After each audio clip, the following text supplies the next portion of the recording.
अब क्या करेगी आरजेडी? ओबीसी ने इन 8 सीटों पर उम्मीदवार उतारने का किया ऐलान। पढ़िए पूरी लिस्ट। असरुद्दीन ओबीसी की पार्टी एमआईएम भी बिहार में तरह तरह के दांव खेल रही है, जहां सीमांचल की पूर्णिया और कटिहार सीट से अंतिम समय में उम्मीदवारों के नामांकन ने मना कर दिया था। वहीं सीटों पर उम्मीदवारों को उतारने का ऐलान कर दिया है। किशनगंज में पहले से ही प्रदेश अध्यक्ष अख्तरुल ईमान स्वयं चुनाव मैदान में हैं। कोसी की धारा की तरह असरुद्दीन ओबीसी की पार्टी एमआईएम भी सीमांचल में अपना राजनीतिक पैतरा बदल रही है। सीमांचल की पूर्णिया और कटिहार सीट से अंतिम समय में प्रत्याशी को नामांकन से मना कर दिया था। यह मुस्लिम वोट को एकजुट रखने के लिए उठाया गया कदम बताया जा रहा है। पार्टी के शीर्ष नेताओं का कहना है कि किशनगंज सीट पर उनका मुकाबला दमदार होगा। कटिहार और पूर्णिया में इस वजह से नहीं उतारा उम्मीदवार। असरुद्दीन ओबीसी की पार्टी ने कटिहार से कांग्रेस प्रत्याशी तारिक अनवर के कारण उम्मीदवार नहीं दिया।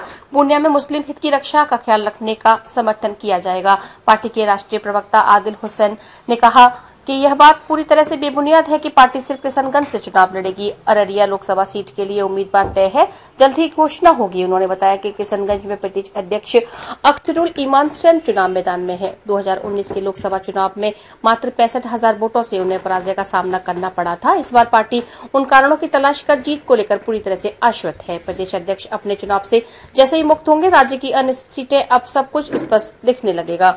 इन 8 सीटों पर ओबीसी जल्द करेंगे उम्मीदवारों की घोषणा। पार्टी जल्द ही दरभंगा, मधुबनी, शिवहर, गोपालगंज, बक्सर, काराघाट और पाटलिपुत्रा से अपने उम्मीदवारों के नामों की घोषणा करेगी। सीवान के मुद्दे पर भी जल्द निर्णय लिया जाएगा। उन्होंने बताया कि पार्टी के राष्ट्रीय अध्यक्ष का भी यह मानना है कि किशनगंज के चुनाव की समाप्ति के बाद ही पार्टी कार्यकर्ता दूसरे जिलों में जाकर दमदारी से चुनाव प्रचार करेंगे। पूर्णिया में मुस्लिम हित की रक्षा करने वाले प्रत्याशी की मदद करेंगे। मुस्लिम वोट में बिखराव रोकने की कवायद। सीमांचल में मुस्लिम वोट का बिखराव नहीं हो सके, इसके लिए गैर राजनीतिक संगठनों ने भी पहल कर शुरू कर दी है। इसकी पानगी राज्यसभा सदस्य अशफाक करीम द्वारा पूरी तैयारी के बाद भी अंतिम समय में कटिहार से नामांकन नहीं करने के रूप में देखा जा रहा है।